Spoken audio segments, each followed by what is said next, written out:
Um, Luckily for us here in the US, tracheal mites, which was the cause of the Isle of Wight disease, didn't reach the United States until 1984. It came up from Mexico, it reached Mexico in 1980. But back in 1922, they discovered that Italian bees were resistant, or showed a resistance, I should say, to tracheal mites. So also at the same time, that's when a lot of the laws about importing bees from other countries were changed in the US. And that's why to this day, it's still impossible or difficult to get bees from certain countries because of that law written in 1922. So my perspective is, for the million or so years that bees have been around, there's always been a bug, a pest, something that bees have had to deal with. And I'm sure even when, as people harvesting honey out in the wild noticed that bees had maladies that they were dealing with, we're still dealing with it today. But eventually we find a solution, or bees find a solution, probably better to say that the bees find a solution or develop a resistance to the issues. Also, the other one is hope. I think now that we're in 2020, and I've participated in the last year and a half in a project with Google, uh, working with pollinators, and it's really expanded my horizons as to the number of people that are working on reasons of colony collapse and different disorders that various pollinators have. So I think there's a lot of reasons to be hopeful that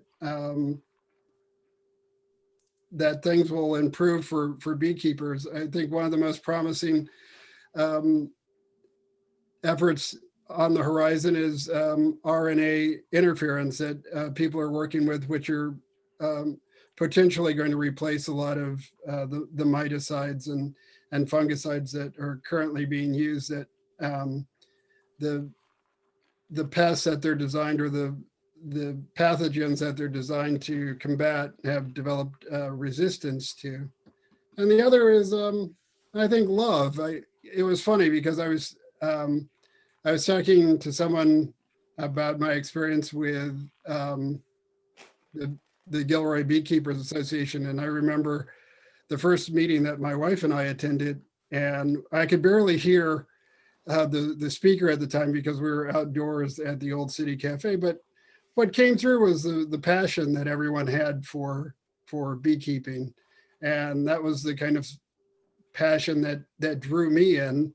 And I feel very fortunate to meet a bunch of crazy bee loving individuals that I've met through the club.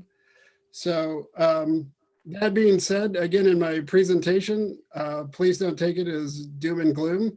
And I'm not suggesting the only way to combat this. I hope that as a club, we can look at multiple ways to deal with parasitic mite syndrome. So I'll start the presentation.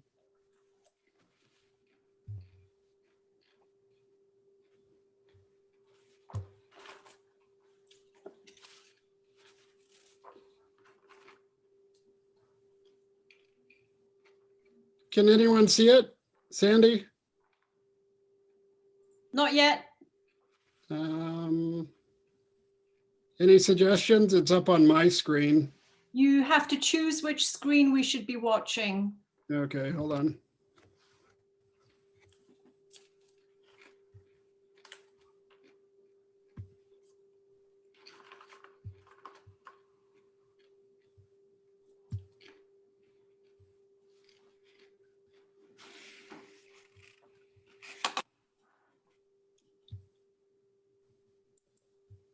Oh, come on. Do you see multiple screens that you can choose from, Arthur? Yeah, but hold on. There you go. Got it. So, parasitic mite syndrome. as it currently stands, parasitic mite syndrome is a condition more so than something where there's a known pathogen that's causing it. But in parasitic mite syndrome, what is always found in hives that are killed by parasitic mite syndrome are varroa mites. So it's not to be confused, because there's another similar syndrome out there called idiopathic mite syndrome, or I'm sorry, idiopathic syndrome, which doesn't require the presence of mites. But again, in both situations, the actual either pest or virus that's killing the bees is still being researched. So the best way to sort of explain it is, if you have a large hive, or sorry, jumped ahead there. Sorry, stop moving. If you have a large hive that you think is doing well, and I've had my fair share of great colonies that are doing well. They've got honey, they've got pollen stores, and then all of a sudden they collapse, and you can't figure out why. The mite load doesn't seem to be too high. But they're finding that large colonies, or more successful colonies based on the number of bees, are more susceptible to parasitic mite syndrome. And the first thing that a beekeeper will typically notice is that there's a decline in the number of adult bees and the health of the adult bees. One of the common viruses that people do see, but again, it's not the only causal actor in parasitic mite syndrome, is deformed wing virus. And lucky for us, deformed wing virus comes in two varieties. The second variety is the most lethal to bees, and it can lead to rapid decline in colony numbers. So this slide shows basically what parasitic mite syndrome looks like in its final stages. It's easy to confuse it based on the sort of sunken larva that you see in the picture, that it could be a European fall brood or American fall brood, but they found that it's not necessary to have European fall brood or American fall brood present, that this is actually caused, these deformities to the larvae are actually caused by the syndrome itself. This is Randy and Arthur syndrome. If you get that, you're in big trouble. There's no known cure for that either. So most importantly is understanding the varroa mite. So for those who aren't aware, the varroa mites that you see on the bees, or the phoretic mites, are actually all females. The male mites can't survive outside of the cell. So the mites have some pretty unique qualities. If you look at their shape, they're very hard for the bees to brush off because of their shape. And also they can duplicate or mimic the pheromones of the bees, so the bees don't really take notice of the mites being in the hive. So the life cycle, a female enters into the cell right before the larva is about to be capped, goes down to the bottom. And this is where the trouble starts, because as soon as the cell is capped, it will go to the top and lay its first egg, which is a male.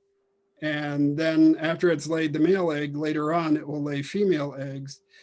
So that first female goes down to underneath the larva, and basically where the food is, and it will consume the food first before it actually starts consuming the fat bodies of the larva. So it takes about 5 or 6 days for the male to hatch. And after the male hatches, 6 to 8 days later, the females that have been laid start to hatch. And of course, they're all crazy in love, and then they produce more mites. And never trust something that uses their legs to mate. And so the females are the ones that once they're mature, they go outside and they repeat this life cycle all over again. So again, the big takeaway here is also while the mites are inside the cell with the bees, in the case of, for example, deformed wing virus, the virus is actually growing inside of the mite, and then it's transferred into the larva. So that also leads to the decline of the colony. How do all of these things work together? If you look at it, it takes 21 days for a worker bee to go from egg to worker, and then typically they have several different roles that they play inside the hive before they become foragers. But one of the severe impacts of having mites in your hive is that, especially if you have bees that are hatching that have deformed wings so they cannot forage, because the foragers bring everything into the hive. They bring the nectar, the pollen, the propolis, water when the bees need it. So if your foraging efficiency of your colony declines, then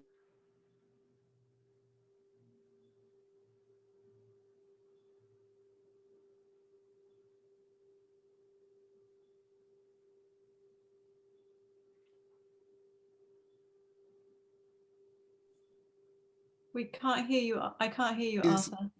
Yes. Sorry, you froze for a moment. Oh, is this better? Yeah. Okay.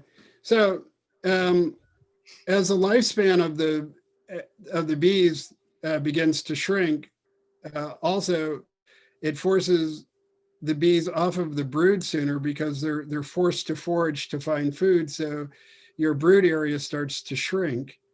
So that's one of the early stages of varrosis.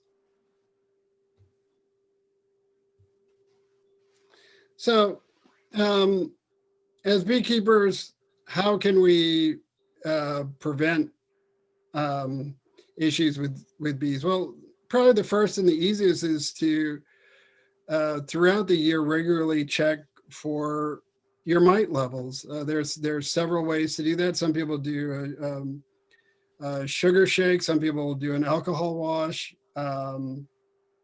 They're all acceptable, but let it be known that mites are to the point now with beekeeping that you'll never ever eradicate mites. Mites are just something that we're always going to have to deal with. The best that we can do as beekeepers is to mitigate the impact that they have on our colonies. So I have this marked out as seasons. So in the winter, typically what I see, and as you probably all know, I'm in Morgan Hill. In late December, egg laying will increase. Probably by January, I start seeing drones being produced. Food consumption is going up, and I see, again, a big factor in this depends on the weather. If the weather is nice, you see a lot of bees out foraging. One of the suggestions to integrate it into mite control system is make sure that your bees have enough nutrition throughout the year. So feed your bees as needed. If you're in my camp and you're a lazy beekeeper, it's probably better just to keep food on on the hive during the winter months. Some of the stressors that the bees face, obviously, is the weather. The cold affects the health of the bees, and then there's other diseases that I won't get into, but there are other diseases that the bees have to contend with. Some mainly due to the higher humidity levels in the hive, and again the lack of forage, which in turn leads to the lack of nutrition. Some of the chemical treatments that you'll see, I'm not suggesting that you use all of those chemicals in your colonies, but those are some of the chemicals that are available. Each of those, Apivar, Apiguard, Mite Away strips, Formic Pro, they all have their pros and cons. If you're in a low brood situation, and this is most important, if you do not have your honey supers on, and be extremely careful if you do have honey supers on that you plan on harvesting the honey from, make sure that whatever chemical method that you're using is approved for having supers in place. Another good suggestion is there's genetic means. For example, Russian queens have shown greater resistance to varroa mites. Russian bees have a reputation for being able to sense that there's mites actually in the cell, so they'll chew the cells open and remove the pupa or remove the mites from the cell. Some of the cultural ways that you can control mite development in your hive is to use drone frames. So that's basically where you insert drone frames into the hive. And then as soon as the drones are capped, you take it out and you just freeze the drones, and you scrape off the comb, and then you reinsert them into the hive. And that can help mitigate some of the mite levels in the hive as a more natural way of controlling your mites. You could also do splits. You can do artificial swarms, which if anyone has any questions about that, I'd be happy to explain later. Also, hive placement is important. There are some interesting models that you can find on Apis has some interesting models that they've tried where they've placed hives in a circle for people who have enough hives. And I'm guilty of having my hives on pallets. So it's 4 hives side by side, which isn't great, because if one of those hives has mites through drift, the other hives will end up getting mites. And if I have a hive that collapses on that same pallet, the bees will more likely than not rob it out, and then more likely end up picking up the varroa that are in the colony that declined. Going into spring, again, you're going to see a lot of brood. So as your brood increases, so unfortunately, so do your mite levels. You should still be seeing a lot of drones. Food consumption, again, food consumption is really based on what's coming into the hive. And on my next slide, NASA, actually it's from the Goddard Space Center. They have an excellent website where you can go and actually see by region what's actually in bloom and when the dearth period is in our area. Obviously in the springtime, there's a lot of foraging because we have a lot that's in bloom. And again, depending on how the weather plays out, it might be necessary to add food. Sometimes you might have to, for a weaker colony, you might have to continue feeding it or give it pollen substitute. Most people, I know I like to, is start putting supers on around the end of March. So one of the best chemical methods is HopGuard, because you can use HopGuard while you have your honey supers in place. Again, another suggestion is if you have issues, think about requeening with a queen that has varroa hygiene sensitive traits. And then also in March through June, if you want to reduce your mite load, you can still try drone frames and doing splits. Moving into summer, probably what I noticed this year, around the end of July, the egg laying started to decrease. Surprisingly, I still saw a lot of drones up until probably the end of September, early October this year. Food consumption becomes really important because like this year it was really dry, so they weren't bringing in a lot of nectar. So I fed a lot during the summer. Again, assuming that you don't have supers on your hive, HobGuard's something that I would recommend. Apivar is also very easy to use. It's still not too late to try queens as a genetic control measure. If you still see drones in the summer, you can still continue using the drone frames. The only suggestion would be there is that since I've never seen the drone frames in mediums, they probably produce them in mediums, but the ones that I have are deeps. I've noticed that in the mid to late summer, unlike early spring, they tend not to fill them up with just drones. So it's harder to do that method for mite control. The stressors are the obvious ones: hot weather during the summer months, diseases and mites are really high. Again, threshold for the summer, if you're doing an alcohol wash, should be at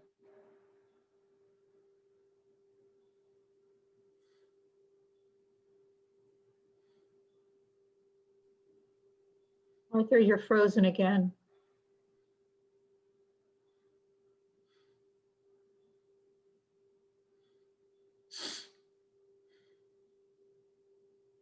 and we had a dearth that seemed to go on for several months. So again, it was really, really important to keep food on the hive. And then if you see under dearth, I have that website for NASA that if anyone's interested in seeing what the interactive forage map looks like, please check it out. It's really interesting.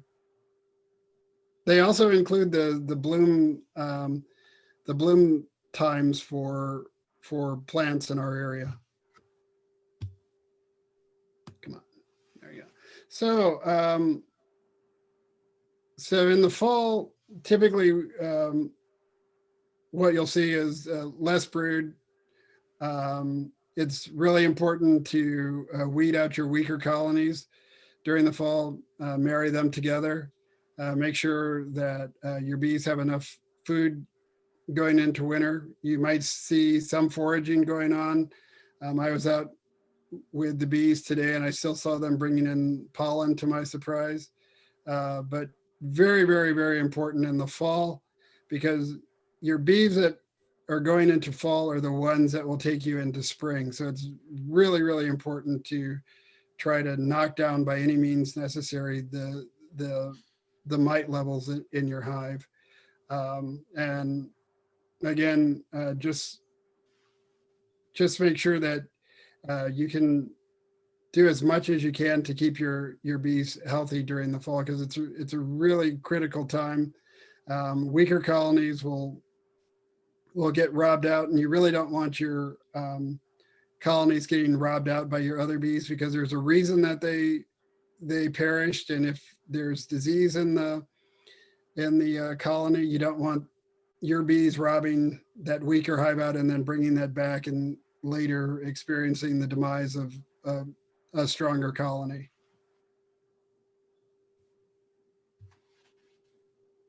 So that's in a nutshell pretty much what parasitic mite syndrome is. Again, there's still a lot of research being done to actually find out the exact causes, but it seems to be a combination of stressors outside the hive, mite levels, viruses accumulating in the mites, and those being transmitted to the bees. And yeah. Any questions?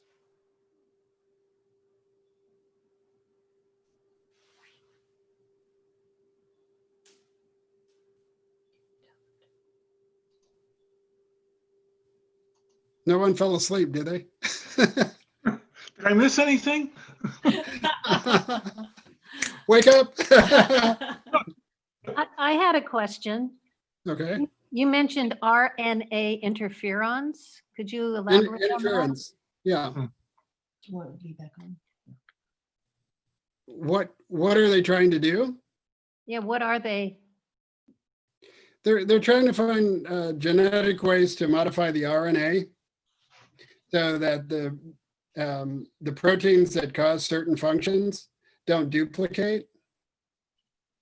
So if for example, if you knew the proteins that make mites able to mimic bee pheromones, and if you could block that, then all of a sudden it would be like you're removing the invisibility cloak from the mites. So they would probably be more susceptible to the bees removing them from the hive.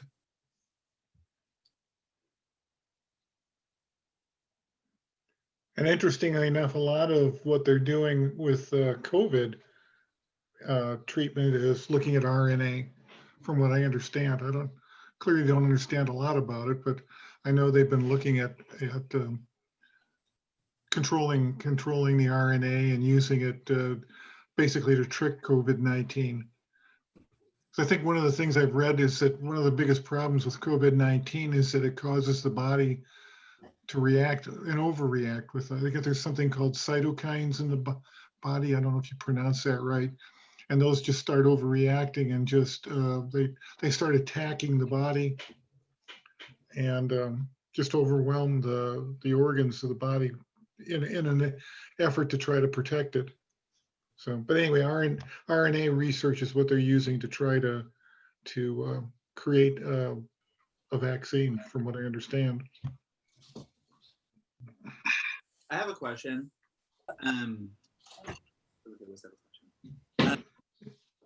So earlier you were talking about making decisions about merging hives. Do you have like a rule of thumb or something that you follow and trying to make decisions with who you merge and when you merge? Okay, I would say that for our area, if your bees are occupying less than 60% of your hive going into fall, there's a good likelihood that they won't make it till spring because they just don't have the numbers. So there's several ways to marry. So marrying doesn't mean that you have to get rid of the queen. You can marry hives together and run a second queen. But you just have to make sure also that what you're marrying together, you're not marrying a problem with a good hive. So sometimes it's better to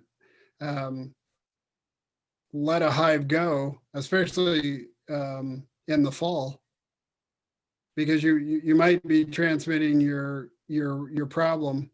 And that's what I found most interesting about parasitic mite syndrome. Some people also call it varroa syndrome, is that I've had great hives just crash and burn, and those are hives where I've treated on a regular basis for varroa, and when you open the hive with no bees in it, there's all indications that the hive, looking at the resources in the hive, that the hive should have survived. One of the things that I forgot to mention is that in some cases with parasitic mite syndrome, you might start seeing supersedure cells. So one of the things that people who study this are cautioning against is to look first at virus loads. And there, for example, University of Maryland has, you can go to the BIP website. They have ways where they do some types of sampling for free. You can also get fall brood kits. I think fall brood kits range anywhere from like $12 to $15.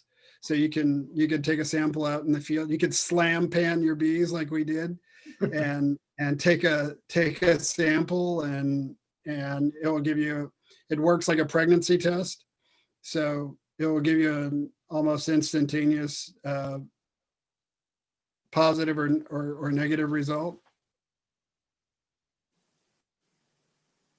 So I have another question, Arthur. So the slam panning guy, I forget his name, but you know. Yeah, Matt.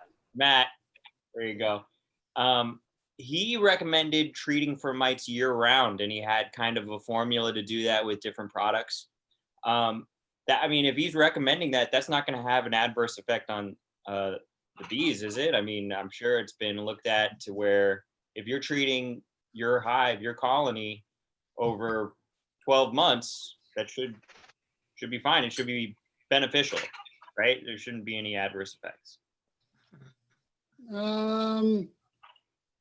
It's not 100%. So in that, if you're just using chemical methods, the larger recommendation right now is that you don't use just one single method to try to reduce or control your mites. That you use several different methods, and you reduce the possibility that your mites are going to develop a resistance to, if you're using a miticide, let's say, and then you're also limiting the possibility that you could get buildup of certain chemicals. Like if you're using oxalic acid, there's studies that have shown oxalic acid, formic acid, thymol can build up in the hive. And for example, formic acid, it has the big drawback to using it here is that we really don't have the ideal steady temperature range, like say in the Midwest, or it just gets too hot. So it's hard to do the treatments with something like that, because the risk is if you go beyond a certain temperature point, it can be toxic to your bees. And then, there's also evidence to show that, if you use miticides too often, that it can lead to infertility in your drones and reduce sperm count in your queens. One of the cultural methods that I didn't recommend is that I was even reading some information where they're suggesting replacing your frames on a yearly basis to reduce that type of accumulation. Wow. Yeah, I don't know if I would use yearly, but certainly, every couple of years. I was looking the other day. I'm not selling frames. And I had one follow-up, Arthur, if I could. You also mentioned that one method of trying to battle with the mites, or specifically varroa, is to insert a drone frame. So is that, Right. am I correct in understanding that you're basically using them as sacrificial lambs, and you kind of put them in there, and then they magnetize towards the drone frames and they take it out? Yeah, if you see a few drones that you like, you can try to save them. But for the most part, you're sacrificing the entire frame because you're freezing it. And the attractiveness to the mites is that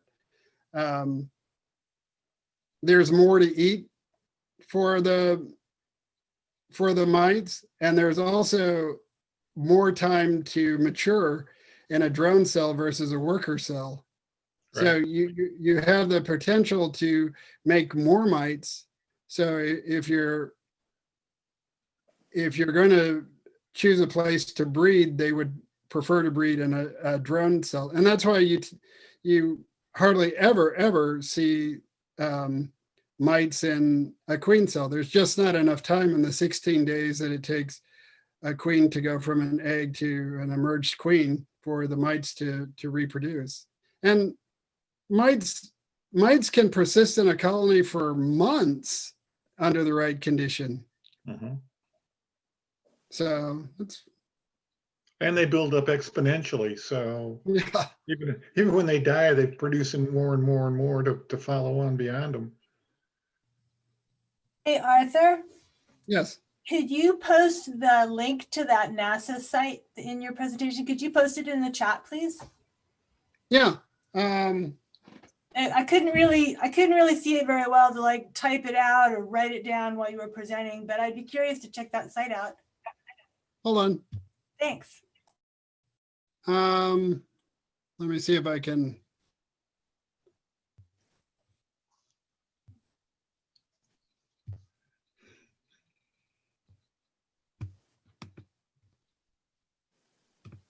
So while Arthur's doing that, let's give a round of applause for Sarah, because Sarah, didn't you say you successfully passed phase 2 of your master beekeeper program?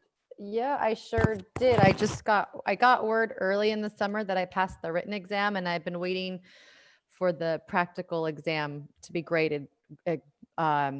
And I got word I passed. I passed them all, and I passed them pretty well. And I got 10 extra points for spotting the queen. Ah, good job.